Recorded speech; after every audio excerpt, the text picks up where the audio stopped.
ይህ ወጣት ጊዜ እንዳይቀድማችሁ ጊዜን ግጠሙት ብሎ የተናገረውና ያስተላለፈው ሜሴጅ እጅግ በጣም ልብን የሚነካ ነው።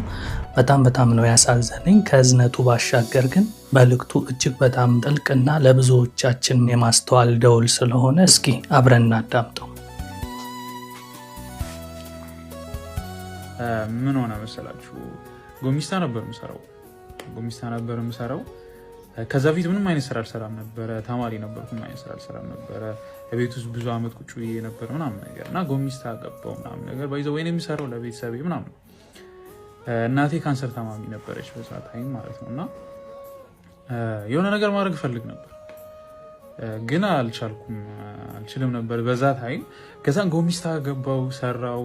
እንደምታውቁ ጎሚስታ ብዙም ብር የለውም ታውቃላችሁ። እና ትንሽ ነው የምታስቀምጡት። እሷን አጠራቀምኩ ምናምን ነገር። ከዛን የሆነ ባህል ነገር መጣ ማለት ነው። ከዛን የሆነ ዘይት ወይ ዶሮ ምናምን ነገር ማለት ነው። ዛኔ ርካሽ ነበረች ለመግዛትና ቀናቴ ምናምን ለማስደሰት ምናምን ነገር እንደዛ ምናምን አስቤ ስለማልችል እንደዛ ምናምን አስቤ እንደ ቅዳሜ ልሄድ ላይክ ኔክስት ዊክ ለመሄድ ዛሬ አስብኩ ምናምን ብር አዘጋጀሁ ምናምን ነገር። ከዛ ቅዳሜ ልሄድ ዓርብ ዕለት እናቴ ሆስፒታል ገባች ማለት ነው። ሆስፒታል ገባች። ያ ይሆናል ይዛችሁ ቤቱ ስገቡ ምናምን ያለው ስሜት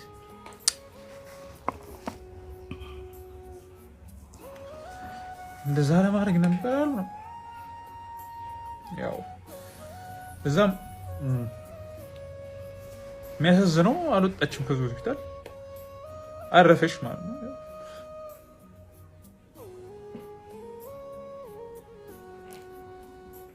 እና ምን ልላችሁ ነው፣ ጊዜ እንዳይቀድማችሁ።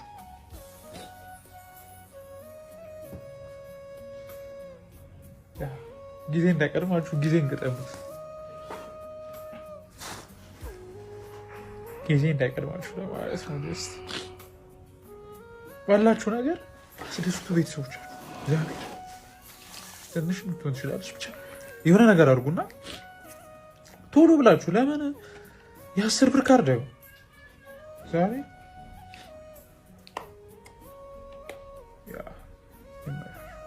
እና ይሄን ለማለት ነው። ጊዜ እኔ ስለማልችል ነው እንደዚህ ሳወራ ምናምን ነገር ይቅርታ።